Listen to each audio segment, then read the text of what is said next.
अस्सलाम वालेकुम। Welcome to my channel files over by Amna Shah. I hope कि आप खुश होंगे। कहानी शुरू करने से पहले आपसे रिक्वेस्ट है कि अगर आपको मेरा कंटेंट पसंद आता है तो प्लीज़ मेरे चैनल को सब्सक्राइब करें। आइए नोवेल किताब की नवी किस्त सुनते हैं। रात आधी से ज़्यादा बीत चुकी थी। शहरयार अपने बेडरूम में गहरी नींद सो रहा था कि इसे दरवाजे पर दस्तक सुनाई दी। शहरयार ने चौंक कर सिरहाने रखी हुई घड़ी में वक्त देखा और फिर मजीद हैरान होते हुए यस कम इन कहा। अगले लम्हे उसका बटलर सामने मौजूद था। सॉरी सर, इस वक्त आपकी नींद खराब करने पर माजरत चाहता हूँ। असल में अब्दुल मन्नान साहब आए हुए हैं और आपसे फौरी मुलाकात के ख्वाहिशमंद हैं। इनका कहना है कि मामला बहुत संजीदा और फौरी नौयत का है। बटलर ने शहरयार से माजरत करते हुए रात के इस पहर उसे डिस्टर्ब करने की वजह बताई। ये सुनकर शहरयार परेशान हो गया। अब्दुल मन्नान एक समझदार और जिम्मेदार आदमी था जो बिला वजह इस वक्त इसे डिस्टर्ब नहीं कर सकता था। ठीक है, तुम चलो, मैं आ रहा हूँ। अब्दुल मन्नान की आमद की वजह के बारे में अंदाज़ा लगाने की कोशिश करते हुए शहरयार ने बटलर को हुक्म दिया और फिर खुद स्लीपिंग सूट पर गाउन पहनने के बाद हाथों से बाल संवारता हुआ बाहर निकल आया कमरे से। अब्दुल मन्नान नीचे लाउंज में ही उसका मुंतजिर था। सॉरी सर, मामला बहुत अहम था, वरना मैं इस वक्त आपको डिस्टर्ब नहीं करता। शहरयार को देखते के साथ ही अब्दुल मन्नान ने उससे माजरत की। खुद उसके चेहरे से भी अंदाज़ा हो रहा था कि वो खुद भी गहरी नींद से जगाया गया है। क्या प्रॉब्लम है? अब्दुल मन्नान की माजरत को नज़रअंदाज करते हुए शहरयार ने संजीदगी से पूछा। क्या प्रॉब्लम है? अब्दुल मन्नान की माजरत को नज़रअंदाज करते हुए शहरयार ने संजीदगी से पूछा। लाहौर के दारुल अमान की मुंतज़मा का फ़ोन आया था सर। उसने बताया है कि कुछ लोगों ने महबानो को अगवा करने की कोशिश की थी। ये कोशिश तो नाकाम हो गई, लेकिन महबानो इस वक्त इलाके के थाने में मौजूद है। एसएचओ उसके बारे में मालूमात हासिल करने की कोशिश कर रहा है। अब्दुल मन्नान की दी हुई इत्तला शहरयार को यकदम ही मुस्तरब कर गई, लेकिन उसने कमाल ज़ब्त से काम लेते हुए अपने इज़्तिराब को काबू में रखा और सपाट लहजे में अब्दुल मन्नान से बोला, ये सब कैसे हुआ? ज़रा तफसील से बताओ। ज़्यादा तफसीलात तो मुझे खुद भी नहीं मालूम सर। मुंतज़मा के मुताबिक रात के वक्त दारुल अमान के चौकीदार गेट पर मौजूद होते हैं। इनमें से एक चौकीदार ज़रूरत के तहत बाथरूम गया हुआ था।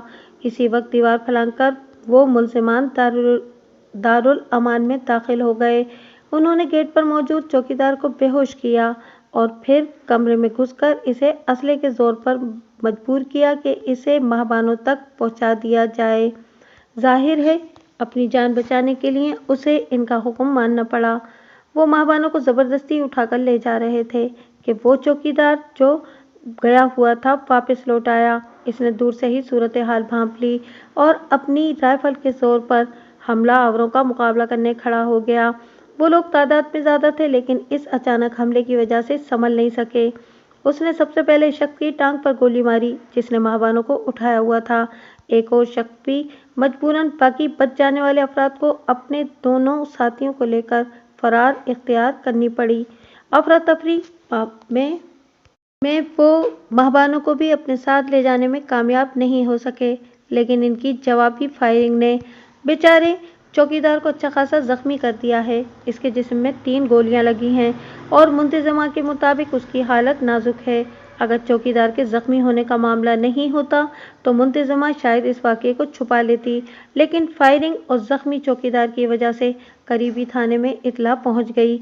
एसएचओ को मुंतज़मा ने यही बताया कि हमलावर नामालूम थे और अगवाकार ज़बरदस्ती दारुल अमान में घुसकर औरतों को अगवा करने की कोशिश कर रहे थे। मुंतज़मा ने एसएचओ पर जाहिर नहीं किया कि हमलावर महबानों के लिए वहां आए थे, लेकिन एसएचओ बहुत काया आदमी है। उसने महबानों के साथ दूसरी औरतों का भी बयान लिया और इन औरतों में से किसी ने बता दिया कि आने वालों ने सिर्फ महबानों को अगवा करने की कोशिश की थी। अब एसएचओ महबानों को अपने साथ थाने ले गया है कि उससे असल सूरत हाल के बारे में मालूमात हासिल करेगा। मुंतज़मा ने परेशान होकर मुझे यहाँ फ़ोन किया और मैं आपके पास आया हूँ कि आपसे सूरत हाल को डिस्कस करके कोई कदम उठाया जाए। अब्दुल मन्नान ने शहरयार को तफसील सुनाई तो उसके माथे पर बल पड़ गए। कुदरती तौर पर वो सोच रहा था कि महबानों को अगवा करने की कोशिश करने वाले चौधरी इफ्तिखार के ही बंदे हो सकते हैं। इन्हें महबानों के लाहौर में दारुल अमान में होने की खबर किस तरह मिली थी?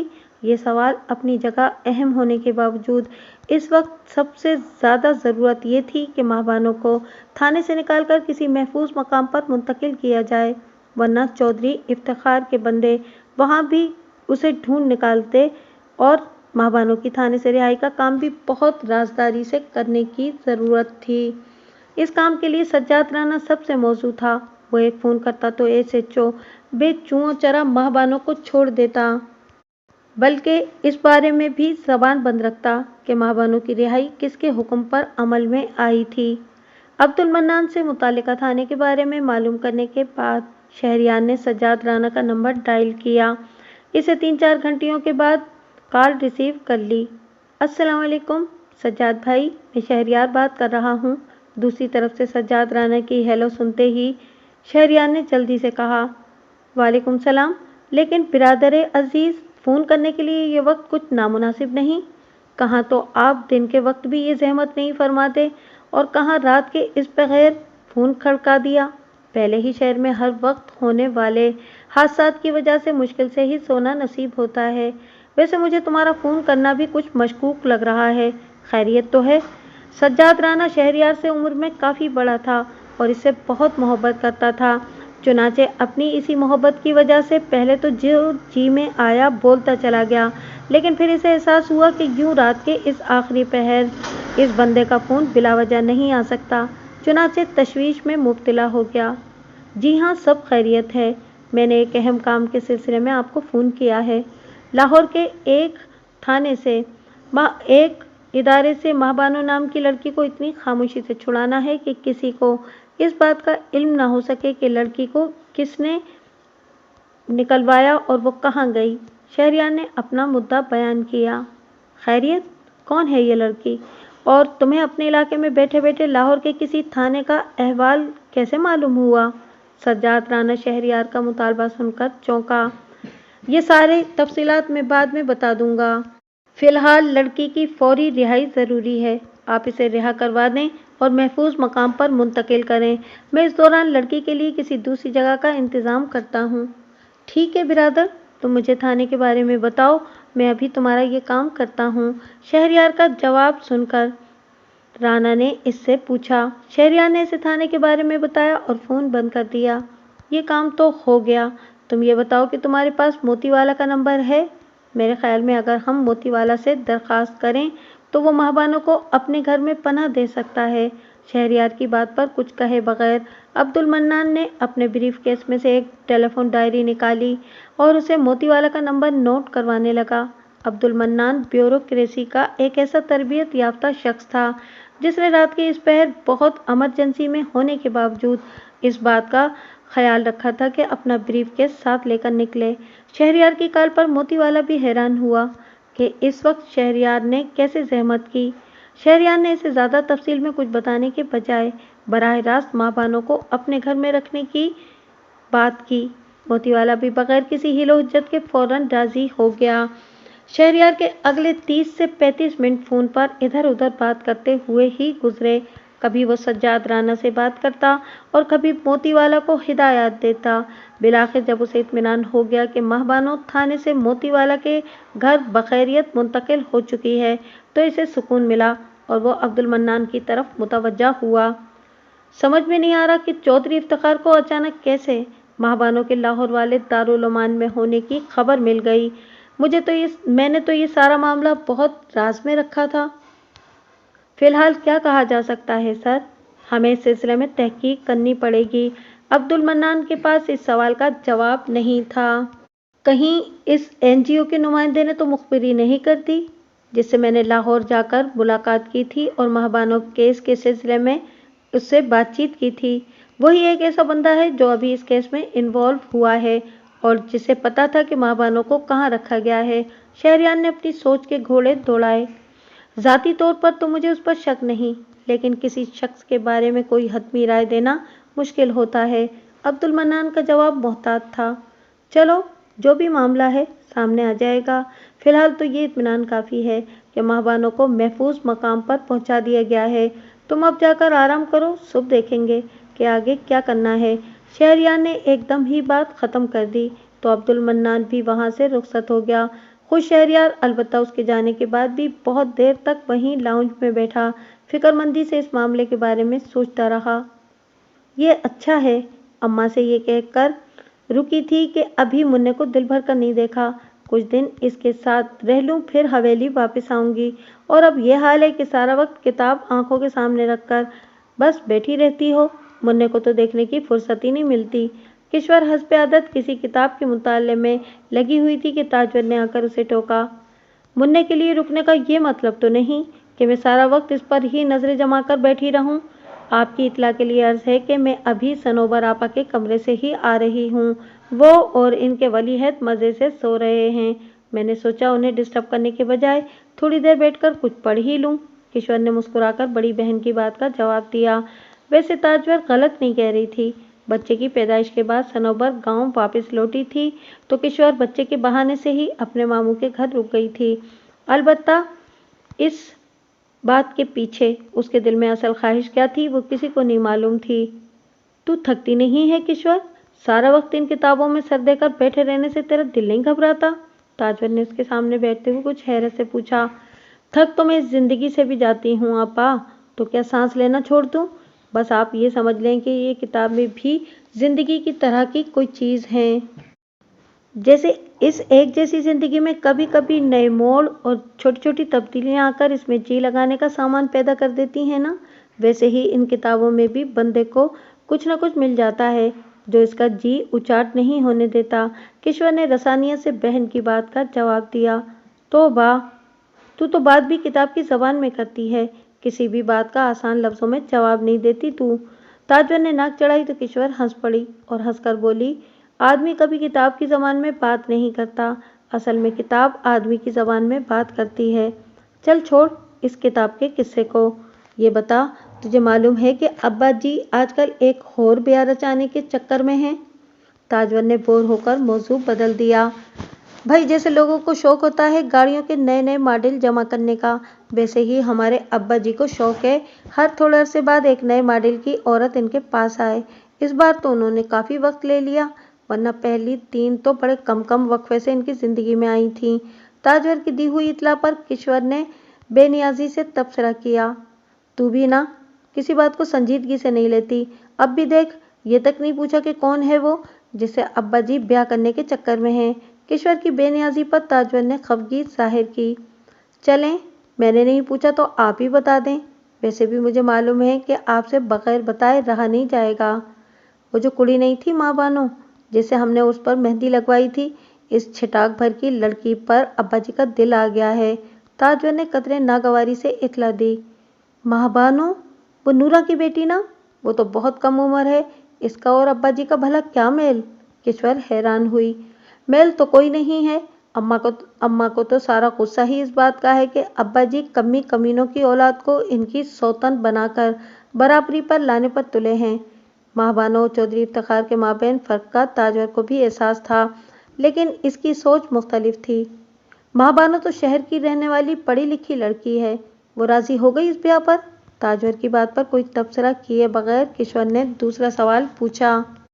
کہاں دیکھا نہیں تو نے اسے کہ کیسی نخریلی سی تھی، بھاگ نکلی ساروں کو جل دے کر، آج کل ابا اس کی تلاش میں بولائے ہوئے ہیں۔ تاجور کو کچھ خبریں تو بڑی چودھرائن نے دی تھیں اور کچھ ان ملازمین کی مرہون منت تھیں جو چودھری افتخار کی حویلی میں رہ کر یہاں والوں کے لیے باقاعدہ جاسوسی کا فریضہ انجام دیتے تھے۔ ابا جی کو یہ ظلم نہیں کرنا چاہیے تھا، بھلا ان کا اور ماں بانوں کا کیا میل تھا؟ اب ان سے بچنے کے لیے بیچاری نہ جانے کہاں کہاں بھٹکتی پھر رہی ہوگی۔ کشور کو شدید افسوس تھا۔ تجھے ماں بانوں کی فکر کھائی جا رہی ہے، ادھر میں اور صنوبر پریشان ہے کہ ابا جی کی ان حرکتوں کا ہمارے گھر پر کیا اثر پڑے گا۔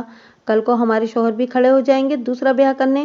تمہارا بھائی اشرف تو ویسے ہی آج کل ہر وقت مجھے تانے مارتا رہتا ہے کہ کیسی موٹی بھدی عورت ہو تم، انڈین فلموں کی چھیل چھبیلی بالشت بھر کپڑا پہن کر نمائش کرنے والی ہیروئنوں کو دیکھ دیکھ کر دماغ خراب ہوا جا رہا ہے اس کا۔ تاجور کی اپنی پریشانیاں تھیں، اسے ماں بانوں کا غم کیا خاک ستاتا؟ اس بات کے لیے تو آپ کو ہمیشہ تیار ہی رہنا چاہیے، ہمارے ہاں کے مردوں کے بہت سے مشاغل میں سے ایک مشغلہ یہ بھی تو ہے۔ تو اتنے آرام سے اس لیے کہہ رہی ہے کہ تجھے معلوم نہیں کہ سوتن کا جلاپا کیا ہوتا ہے، अपने शौहर को किसी दूसरी औरत से बांटने का ख्याल ही औरत को आधा कर देता है। किश्वर की बात के जवाब में ताजवर ने इस कदर चुलबुलाकर कहा कि किश्वर के सारे चेहरे पर गर्व के आसार छा गए।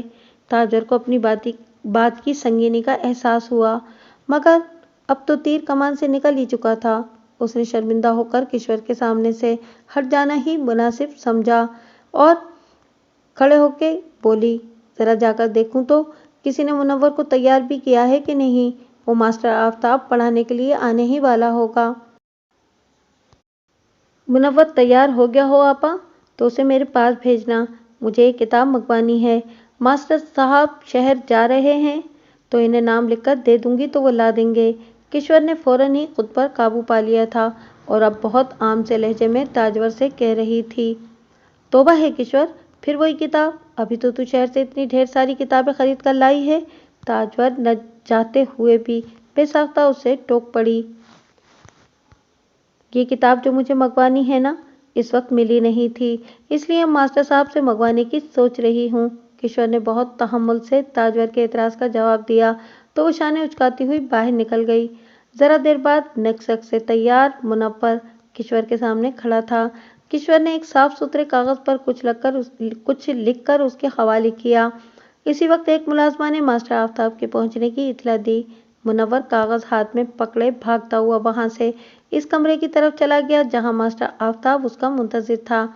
जाते ही उसने कागज मास्टर आफ्ताब के हाथ में पकड़ाया और बोला, ये छोटी खाला ने दिया है, कहती हैं शहर से इनके लिए ये किताब ला दीजिएगा।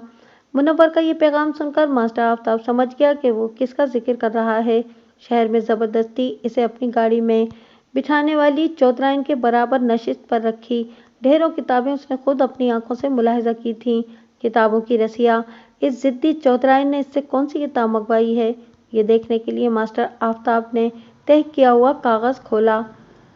खाक उड़ती है रात भर मुझ में, कौन फिरता है दर बदर मुझ में, मुझको मुझ में जगह नहीं मिलती, तू है मौजूद इस कदर मुझ में।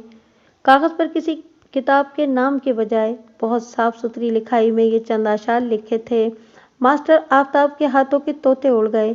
चौधरी इफ्तिखार की साहबजादी ने जो पैगाम भेजा था वो इसे मुस्तकबिल का बड़ा खतरनाक नक्शा दिखा रहा था। फिलहाल मास्टर आफ्ताब ने खामोश रहना ही मुनासिब समझा और कागज दोबारा तय करके अपनी जेब में रखते हुए मुनव्वर की तरफ मुतवज्जा हो गया। लेकिन मुनव्वर को पढ़ाने के दौरान भी उसका जहन मुसलसल उलझा रहा। उसने शहर में होने वाली मुख्तसर मुलाकात में किश्वर की जिद्दी फितरत की एक झलक देखी थी। अपनी रवायात और मास्टर आफ्ताब के इनकार को खातिर में न लाते हुए वो अपनी ख्वाहिश की तकमील के लिए मास्टर आफ्ताब को अपनी गाड़ी में लिफ्ट देकर रही थी। ऐसी जिद्दी तबीयत की लड़की अपने जज्बात के इजहार पर उतर आई थी तो मास्टर आफ्ताब के खामोश रहने की हिकमत अमली न जाने किस हद तक कामयाब हो पाती। कुछ मालूम हुआ अब्दुल मन्नान के कल का वाक़या कैसे पेश आया था? यस सर, मैंने सारी मालूमात हासिल कर ली हैं। मेरा ख्याल सही था। इस मामले में NGOs की कोई गलती नहीं थी। जो कुछ हुआ वो महाबानों की एक छोटी सी गलती की वजह से हुआ। कैसी गलती? अब्दुल मन्नान का जवाब सुनकर शहरयार चौंका। दारुल अमान की मुंतज़िमा ने बताया है कि कल शाम महाबानों ने उसकी इजाज़त के बगैर एक मुलाजमा की मदद से फैसलाबाद अपने वालिदैन से बात करने की कोशिश की थी।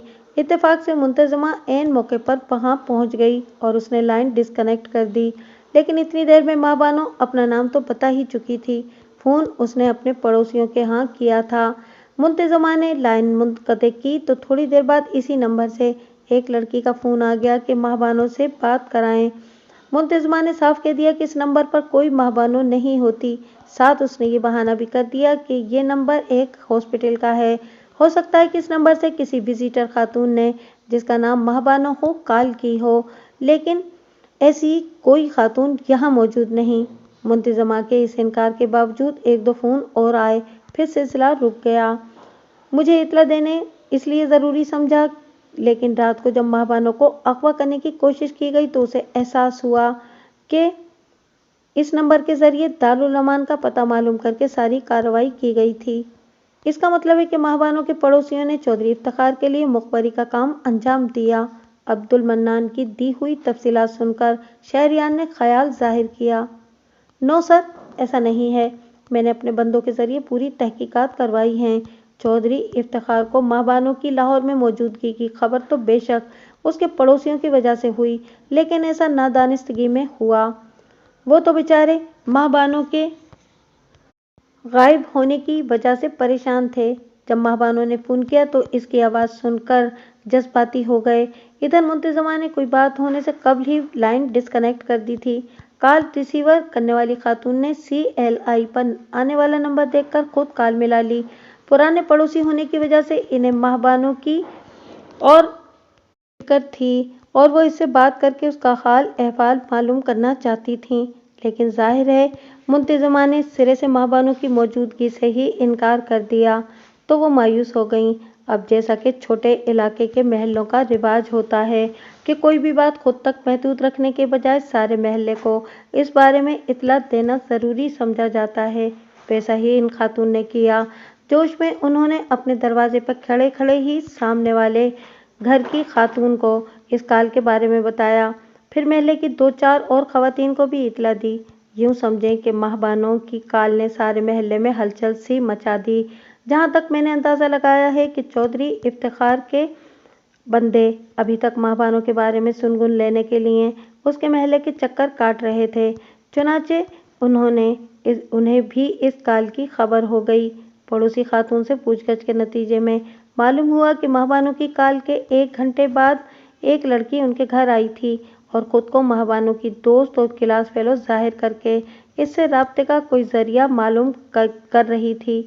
اب جیسا کہ عموماً خواتین کی عادت ہوتی ہے کہ وہ ہر بات ہر ایک کو بتانا ضروری سمجھتی ہیں، سو ان پڑوسن صاحبہ نے بھی اپنے گھر آنے والی لڑکی کو ماہ بانو کی سہیلی جان کر اس کے سامنے ماہ بانو کے سلسلے میں اپنی فکر مندی کا کافی اظہار کیا، اس کے غائب ہونے کے سلسلے میں اپنے قائم کردہ مفروضوں کو ڈسکس کیا اور ساتھ ہی انہیں یہ بھی بتا دیا کہ آج ماہ بانو نے کہیں سے انہیں کال کی تھی لیکن بات نہیں ہو سکی۔ انہوں نے خود کوشش کی تو معلوم ہوا کہ نمبر کسی اسپتال کا ہے اور وہاں کوئی ماہ بانو کو جاننے والا نہیں۔ لڑکی نے کہا کہ مجھے وہ نمبر دے دیں، میں معلوم کرنے کی کوشش کروں گی کہ انہیں جو کچھ بتایا گیا ہے وہ صحیح ہے کہ نہیں، اور اس نے ان خاتون پر یہ روپ بھی ڈالا کہ اس کا ایک کزن پولیس میں اچھے عہدے پر ہے اور وہ اس کال کے بارے میں مکمل تحقیقات کروا سکتی ہے۔ خاتون نے لڑکی کو نمبر دے دیا اور وہ لڑکی جو کہ ماہ بانو کی سہیلی بنی ہوئی تھی جلد انہیں ماہ بانو کے بارے میں کوئی خبر دے گی، یہ کہہ کر وہاں سے رخصت ہو گئی۔ لیکن رات دارالامان کے حملے کے بعد تو صاف ظاہر ہے کہ وہ لڑکی ماہ بانو کی کوئی دوست نہیں بلکہ چودھری افتخار کی کوئی اعلی کار تھی، جس نے بڑی چالاکی سے ماہ بانو کے سلسلے میں ایک اہم سراغ حاصل کیا تھا، اور اس کے بعد جو کچھ بھی ہوا وہ آپ جانتے ہی ہیں۔ عبد المنان کی حاصل کردہ معلومات بہت ٹھوس تھیں۔ وہ ایک تجربہ کار آدمی تھا جو بوقت ضرورت اپنے تعلقات کو استعمال کرنا خوب جانتا تھا۔ رات اگر وہ ماہ بانو کو تھانے سے نکلوانا چاہتا تھا تو خود بھی تھوڑے بہت ہاتھ پیر چلا کر یہ کام کر سکتا تھا، لیکن شہریار کی اس کیس میں ذاتی دلچسپی محسوس کرتے ہوئے اس نے خود سے کوئی قدم اٹھانے کی بجائے اسے اطلاع دینا مناسب سمجھا تھا، اور جس طرح شہریار نے اس کی رات گئے آمد پر بہت تیزی کے ساتھ ماہ بانو کے تحفظ کے لیے اقدامات کیے تھے، اس سے عبد المنان کو اچھی طرح اندازہ ہو گیا تھا شہریار کی وابستگی کا۔ یہ تو واقعی ماہ بانو سے بہت بڑی غلطی ہو گئی تھی۔ اگر دارالامان کا چوکیدار جرات مندی سے کام نہ لیتا تو چودھری افتخار ماہ بانو کو وہاں سے اغوا کروانے میں کامیاب ہو جاتا۔ تم نے بتایا تھا کہ اس چوکیدار کو گولیاں لگی ہیں، اس چوکیدار کے بارے میں بتاؤ کہ اس کی حالت اب کیسی ہے؟ عبد المنان کی بات پر تبصرہ کرتے ہوئے اچانک چوکیدار کے بارے میں خیال آیا تو اس نے اس کی بابت دریافت کیا۔ یہ بیچارہ تو صبح کے وقت قریب چل بسا، اصل میں ایک گولی دل کے قریب لگی تھی، اس نے کام دکھایا، اس کے علاوہ خون بھی بہت زیادہ بہہ گیا تھا، اس لیے ڈاکٹر اسے بچانے میں کامیاب نہیں ہو سکے۔ عبد المنان نے قدرے افسوس سے جواب دیا، وہ چوکیدار وہی تو نہیں تھا جس کے بارے میں تم نے بتایا تھا کہ وہ مشابرم خان کا دوست ہے؟ جی ہاں، یہ وہی تھا۔ مشابرم خان خود بھی بہت بہادر اور وفادار آدمی ہے، اس کا دوست بھی اسی کی طرح تھا۔ عبد المنان نے شہریار کے اندازے کی تصدیق کی۔ یہ تو بہت برا ہوا۔ چودھری افتخار کی حوث نے ایک بے گناہ کی جان لے لی۔ چودھری افتخار کو بچنا نہیں چاہیے عبد المنان، ہمیں اس فتنے کو ختم کرنے کے لیے کچھ نہ کچھ کرنا ہوگا۔ تم موتی والا سے رابطہ کر کے معلوم کرو کہ لکڑی کی ڈلیوری کب ہو رہی ہے۔ اس کام میں شامل بندوں کو گرفتار کر کے ان سے چودھری کا نام اگلوانا ہے۔ چودھری کے جرائم تو جانے کتنے ہوں گے، لیکن ہم کسی نہ کسی مقام پر تو اس کی پکڑ کریں گے ہی نا۔ چوکیدار کی ناحق موت نے شہریار کو بہت افسردہ کر دیا تھا، چنانچہ اس نے شدید غم و غصے کی کیفیت میں عبد المنان کو حکم دیا۔ عبد المنان نے اس کے مزاج کی اس برہمی کو محسوس کیا اور یس سر کہتا ہوا کمرے سے باہر نکل گیا۔ چودھری افتخار ادھر سے ادھر ٹہلتا بری طرح پیچ و تاب کھا رہا تھا۔ اس کے سامنے مؤدب کھڑے بالے کی ہمت نہیں تھی کہ اپنے جھکے ہوئے سر کو اٹھا کر چودھری کی طرف دیکھ سکے۔ خود چودھری بھی فی الحال بالے کی طرف نہیں دیکھ رہا تھا۔ اس کی حالت کسی چوٹ کھائے ہوئے سانپ کی طرح ہو رہی تھی، جس کا بس نہ چلتا تھا کہ کیا کرے۔ آخر ٹہلتے ٹہلتے وہ اپنی مخملی چادر پر بچھے تخت پر جا بیٹھا اور گاؤ تکیے سے ٹیک لگا کر اپنے دائیں ہاتھ کو پھیلایا۔ پشت پر موجود مزاج آشنا ملازم نے مستعدی سے حقے کی نیں اس کے ہاتھ میں تھما دی۔ چودھری افتخار نے پھنکارنے کے انداز میں ذرا دیر حقہ گڑگڑایا اور پھر ناک اور منہ سے دھواں خارج کرنے لگا۔ اس کی حالت دیکھ کر یہ کہنا مشکل تھا کہ یہ سارا کا سارا دھواں حقے کے کش کے نتیجے میں خارج ہو رہا ہے یا پھر اس کے اندر دہکتی غصے کی آگ نے اس دھوئیں کو اگلا ہے۔ کیسے نکل گئی وہ تم لوگوں کے ہاتھ سے؟ تم اتنے مستنڈے مل کر بھی ایک معمولی سی لڑکی کو اٹھا کر لانے میں ناکام رہے۔ اس کارکردگی کے لیے میں تم لوگوں پر اپنا روپیہ لٹاتا ہوں۔ آخرکار چودھری افتخار نے بالے کی طرف دیکھتے ہوئے غضبناک لہجے میں اس سے پوچھا۔ ہم نے سب کام بڑے طریقے سے کیا تھا سرکار۔ فون نمبر حاصل کر کے اس دارالامان کا پتہ معلوم کرنے اور پھر لڑکی تک پہنچنے میں ہم سے کہیں کوئی چوک نہیں ہوئی تھی۔ بس واپسی میں اچانک وہ بندہ نہ جانے کہاں سے ٹپک پڑا۔ اس کے پاس رائفل تھی جس سے فائر کر کے اس نے 2 بندوں کو زخمی کر دیا۔ اس اچانک حملے سے ہم لوگ ہڑبڑا گئے اور مجبوراً زخمی ساتھیوں کو لے کر فرار ہونا پڑا۔ بالے نے اپنی صفائی پیش کی۔ بہت شاندار، کیا مردانگی دکھائی تم لوگوں نے۔ ایک اکیلا آدمی رائفل لے کر آ گیا، تم سے اسے سنبھالنا مشکل ہو گیا۔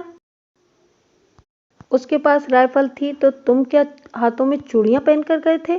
تمہارے پاس اس اکیلے بندے سے مقابلہ کرنے کے لیے اسلحہ نہیں تھا؟ بالے کی وضاحت نے چودھری افتخار کو مزید چراغاں کر دیا۔ ایسی بات نہیں ہے سرکار، ہم بھی اپنا اسلحہ ساتھ لے کر گئے تھے، لیکن بدقسمتی سے ہمیں اندازہ نہیں ہوا کہ گیٹ پر موجود چوکیدار کے علاوہ بھی وہاں کوئی بندہ موجود ہے۔ اس بندے نے سب سے پہلے تاک کر قادر پر فائر کیا۔ قادر نے ہی لڑکی کو اٹھایا ہوا تھا۔ گولی کھا کر وہ خود کو سنبھال نہیں سکا اور لڑکی اس کی گرفت سے آزاد ہو کر اندر کی طرف بھاگ گئی۔ ہم پر فائر کرنے والا بندہ محفوظ پوزیشن میں تھا، ہم سنبھلتے اس سے پہلے اس کی فائر نے مولا بخش کو بھی نشانہ بنا لیا۔ ہم نے بھی جوابی فائر کیے، لیکن اس بندے کا کچھ نہیں بگڑا۔ علاقے کا تھانہ دارالامان سے قریب ہی تھا۔ فائرنگ کی آواز سن کر وہاں سے فوراً ہی پارٹی پہنچ سکتی تھی۔ ہمارے پاس موقع نہیں تھا کہ ہم اندر جا کر دوبارہ سے لڑکی کو پکڑنے کی کوشش کرتے، اس چکر میں ہم پھنس بھی سکتے تھے۔ اپنے پھنسنے کی تو خیر ہمیں پرواہ نہیں تھی، لیکن اس بات کا خیال تھا کہ کہیں ہمارے پیچھے پولیس آپ تک نہ پہنچ جائے۔ ہم نے یہی بہتر سمجھا کہ اپنے زخمی بندوں کو اٹھا کر بھاگ نکلیں۔ رائفل والا بندہ الگ پیچھے پڑا تھا۔ ہم وہاں سے نکلنے لگے تو جوش میں آ کر وہ اپنی پوزیشن سے نکل کر ہمارے پیچھے بھاگا۔ اس وقت میں نے اس کو نشانہ بنایا۔ اس بندے کے بارے میں اطلاع ملی ہے کہ وہ اسپتال میں گزر گیا ہے۔ بالے نے ایک بار پھر ذرا تفصیل سے سارا واقعہ بتاتے ہوئے اپنی صفائی پیش کرنے کی کوشش کی۔ تو بس بندے کو پھڑکا کر خوش ہوتا رہے، اصل کام تجھ سے نہیں ہوتا ہے۔ بالے کی سنائی تفصیل سے متاثر ہونے کے بجائے چودھری افتخار دھاڑا۔ اس بار بالے نے چپ رہنا مناسب سمجھا۔ آگے کچھ معلوم کیا تو نے؟ کڑی کے بارے میں کیا خبر ہے؟ کہاں ہے وہ؟ چودھری افتخار نے پوچھا۔ میں نے دارالامان سے معلومات حاصل کی ہیں، لڑکی اب وہاں نہیں ہے۔ علاقے کے تھانے میں بھی اس واقعے کو غنڈہ گردی کی ایک واردات قرار دے کر رپورٹ لکھی گئی ہے۔ رپورٹ میں ظاہر کیا گیا ہے کہ کچھ غنڈے دارالامان میں گھس کر وہاں سے عورتوں کو اغوا کرنے کی کوشش کر رہے تھے۔ दारुल-अमान के चौकीदार की मुदाखलत की वजह से उन्हें नाकामी हुई। रिपोर्ट में खास तौर पर मां बानो का कोई जिक्र नहीं।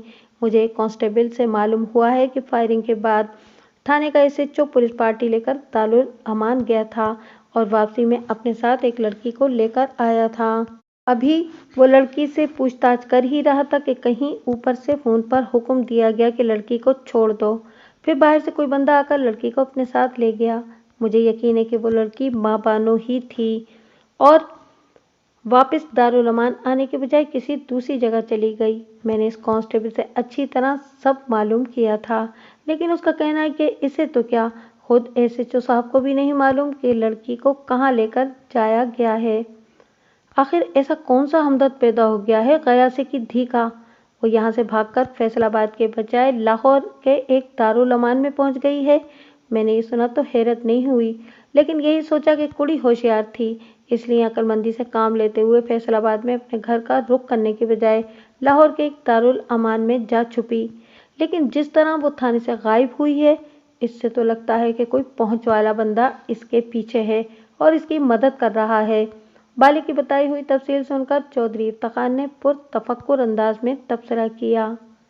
आप बिल्कुल ठीक फरमा रहे हैं चौधरी साहब, मुझे तो लगता है कि आपका कोई दुश्मन है जो इस लड़की का साथ दे रहा है। बाले ने फौरन ही चौधरी इफ्तिखार के ख्याल की तायीद की। इस तायीद के पीछे चौधरी की खुशामद के अलावा ये सोच भी कार फरमा थी कि चौधरी का ध्यान अपने किसी दुश्मन में उलझ जाए तो वो बाले और इसके साथियों की नाकिस कारकर्दगी भूल जाए। दारुल-अमान से कुछ मालूम हुआ कि वहां किसने मां बानो को भिजवाया था? बाले की तवक्को के ऐन मुताबिक चौधरी इफ्तिखार इसी लाइन पर सोच रहा था कि मां बानो के पीछे उसके किसी दुश्मन का हाथ है और अब वो उस दुश्मन तक रसाई हासिल करने के लिए बेचैन था। थाने में दारुल-अमान की मुंतजिमा ने जो बयान दिया है, इसके मुताबिक तो मां बानो खुद वहां से आई थी। इसने जाहिर किया था कि वो अपने घर से भागी हुई है। जिसके साथ भागी थी उसने धोखा दिया और अब वो घर वापस जाना नहीं चाहती, इसलिए इस दारुल-अमान में आ गई है। बाले ने चौधरी इफ्तिखार को बताया।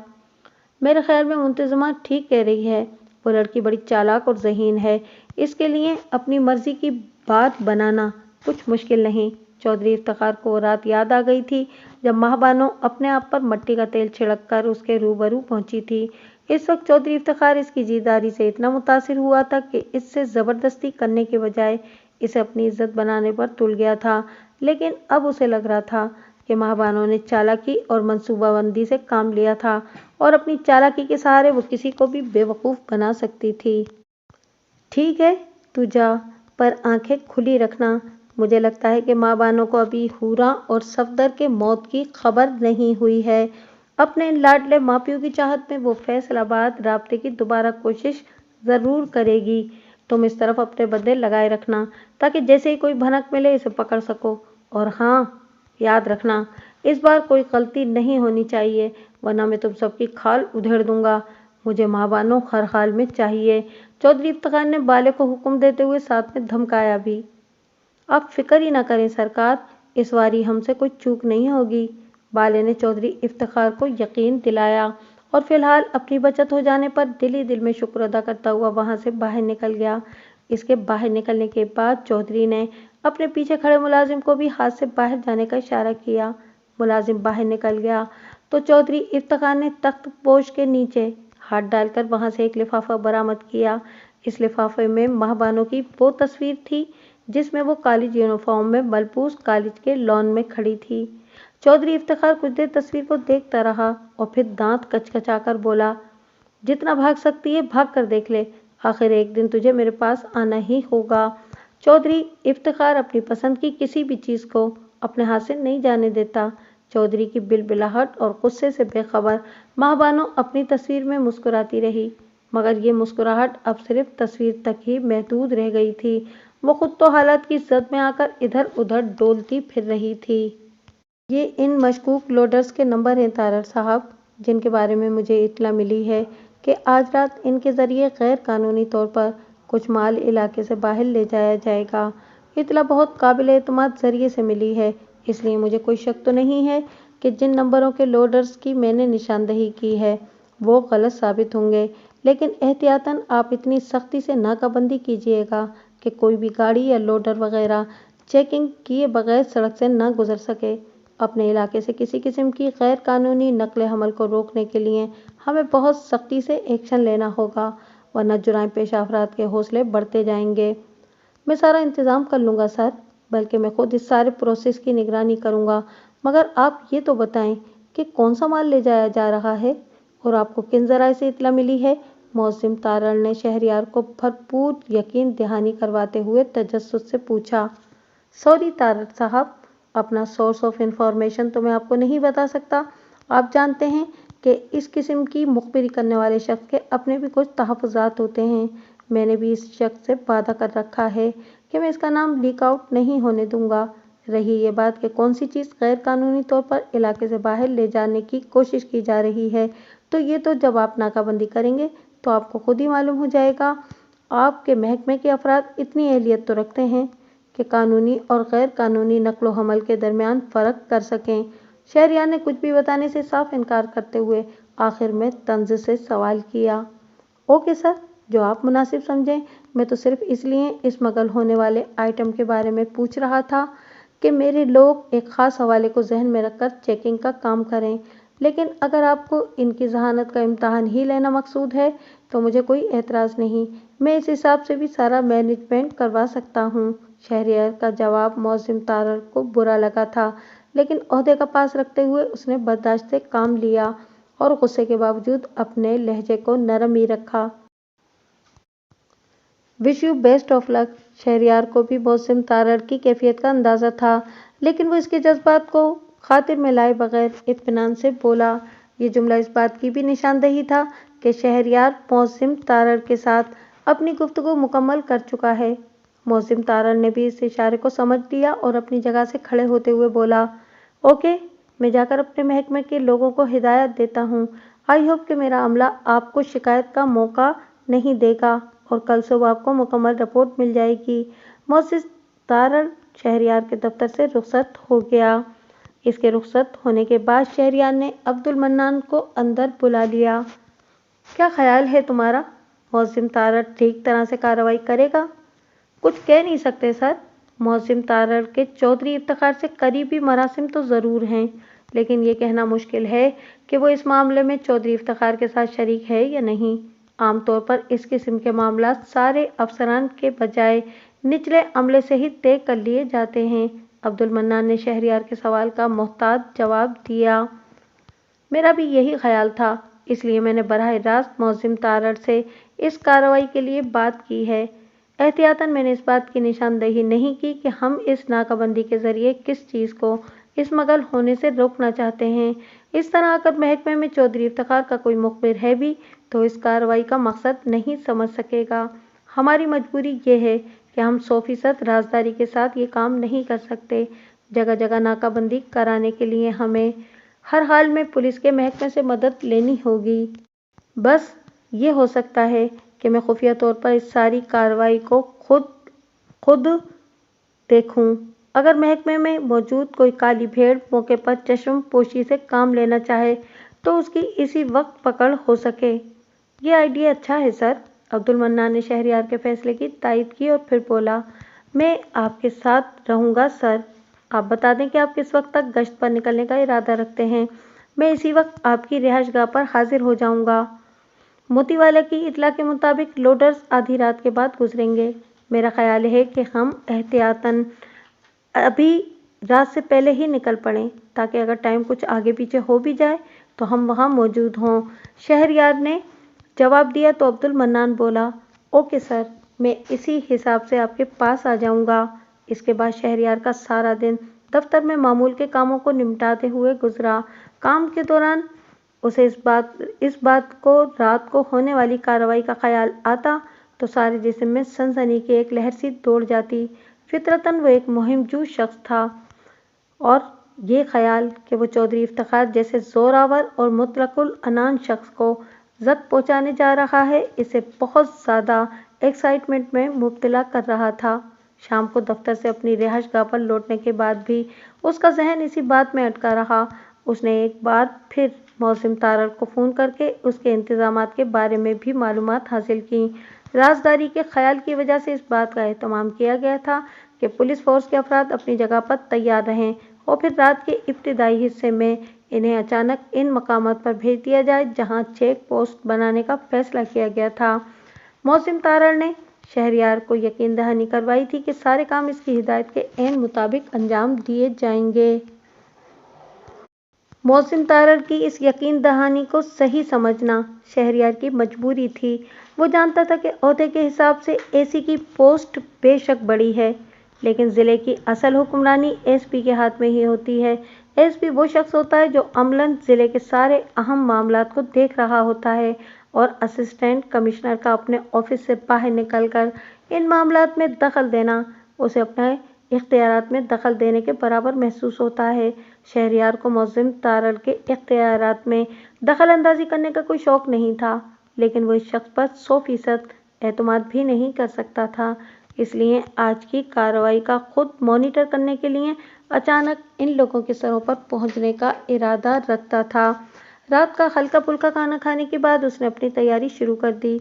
इस वक्त इसने कोई बातकल्लुफ़ लिबास पहनने के बजाय जीन्स और टी शर्ट का इंतखाब किया था। इस आम सी जीन्स और टी शर्ट में वो स्मार्ट लग रहा था। इस लिबास ने उसके वर्जिशी जिस्म और दराज कामत को और भी नुमायां कर दिया था। लिबास के साथ साथ उसने जो इजाफी शे अपने साथ ली थी वो एक जदीद तर्ज का पिस्टल था। ये पिस्टल उसकी ज़ाती मिल्कियत था, जिसका उसके पास लाइसेंस भी मौजूद था। अब्दुल मन्नान अपने कहे के मुताबिक ठीक वक्त पर पहुंच गया। ड्राइवर के तौर पर तो मुशाबिर खान के सिवा किसी के जाने का सवाल ही पैदा नहीं होता था। इसकी कारकर्दगी शुरू से ही काबिल सताइश और काबिल एतमाद थी। इसके दोस्त की महबानों के तहफ़्फ़ुज़ के लिए दी जाने वाली कुर्बानी ने शहरयार के दिल में उसकी कद्र व मंजिलत बढ़ा दी थी। उसकी बात का पास रखने के लिए उसका दोस्त जान से गुजर गया था। खुद उस शख्स के बारे में और उसके किरदार पर तो किसी किस्म का शक किया ही नहीं जा सकता था। मुशाबिर खान की मईयत में शहरयार और अब्दुल मन्नान घर से रवाना हुए। मंसूबे के मुताबिक चेक पोस्ट इस सड़क पर बनाई गई थी जिस पर से ज़िले से बाहर जाने वाली गाड़ी को लामहला गुजरना पड़ता था। शहरयार की हिदायत पर मुशाबिर खान ने जिस चेक पोस्ट की तरफ गाड़ी का रुख किया, इसके बाद इस सड़क पर बस एक ही चेक पोस्ट रह जाती थी। ये आखिरी चेक पोस्ट इस जगह कायम की गई थी जहां ज़िले से जाने वाली सड़क का इख्तिताम हो जाता था और मेन हाईवे शुरू हो जाती थी। बस यहीं रोक दो। अपनी मतलूबा चेक पोस्ट से काफ़ी फासले पर ही शहरयार ने मुशाबिर खान को गाड़ी रोकने का इशारा किया। उसने गाड़ी रोक ली और शहरयार के कहने पर गाड़ी की लाइट्स भी बंद कर दी। तरक्याती कामों के एतबार से ये इलाका काफ़ी पीछे था और अभी तक ढंग से स्ट्रीट लाइट्स का भी इंतज़ाम नहीं किया गया था, इसलिए रात के इस पहर अच्छी खासी तारीकी छाई हुई थी।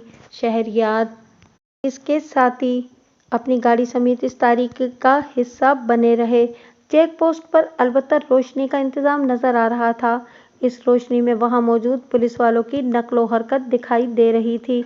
वो बहुत ज़्यादा मुस्तैद नहीं थे। असल में सड़क पर रात के इस पहर गाड़ियों का कम ही गुजर होता था, इसलिए पुलिस वालों को भी ज़्यादा सरगर्मी दिखाने की ज़रूरत महसूस नहीं हो रही थी। शहरयार ने खुद नोट किया कि पौन घंटे में सिर्फ एक सुजुकी पिकअप गुजरी थी और इस पिकअप की पुलिस वालों ने बहुत अच्छी तरह तलाशी लेने के बाद उसे आगे जाने की इजाज़त दी थी। इस एतबार से इनकी कारकर्दगी को नाक़िस करार नहीं दिया जा सकता था। आधे घंटे बाद इन्हें ऐसी आवाज़ें सुनाई दी जैसे कोई बड़ी गाड़ी आ रही हो। फिर उन्होंने इसकी हेडलाइट्स भी देख लीं। वो एक बड़ा लोडर था। शहरयार समेत वो सब संभल कर बैठ गए। चेक पोस्ट पर लोडर को पुलिस वालों के इशारे पर रोक लिया गया। लोडर को बड़ी बड़ी तिरपालों से इस तरह कवर किया गया था कि बाहर से इस पर लदे हुए सामान के बारे में अंदाज़ा कायम करना मुश्किल था। पुलिस वाले इस लोडर के गिर्द फैल गए। उन्होंने इसे चेक भी किया, लेकिन जिस रुख से उन्होंने तिरपाल हटाकर लोडर में मौजूद सामान का जायज़ा लिया था, शहरयार और उसके साथी उसकी मुखालिफ सिमत में थे, लिहाजा इन्हें अंदाज़ा नहीं हो सका कि लोडर पर क्या सामान लोड किया गया है। पुलिस वालों में से एक ने लोडर ड्राइवर से उसके कागजात वगैरह भी निकलवा कर चेक किए थे। ये सारी कार्रवाई मुश्किल से 5 मिनट में अंजाम पाई और फिर पुलिस वालों ने ओके का इशारा करते हुए इसे आगे बढ़ने की इजाज़त दे दी। लोडर चेक पोस्ट से आगे निकला और यही वक्त था वो जब एक पुलिस वाला, जिसके हाथ में मौजूद सर्च लाइट की तेज रोशनी उसकी नंबर प्लेट पर पड़ी। शहरयार फौरन चौंक उठा। ये नंबर इसके जहन में बहुत अच्छी तरह महफूज था। मोतीवाला की इत्तला के मुताबिक इस लोडर पर जंगल से गैर कानूनी तौर पर काटे गए दरख्तों के तने मौजूद होना चाहिए थे, लेकिन पुलिस वालों ने निहायत आसानी से इसे आगे जाने की इजाज़त दे दी थी। यानी शहरयार का खदशा दुरुस्त था। इतने इंतजामात के बावजूद भी बहुत आराम से कीमती लकड़ी स्मगल की जा रही थी। खान, गाड़ी इस लोडर के पीछे लो। शहरयार ने मुशावरम खान को हुक्म दिया।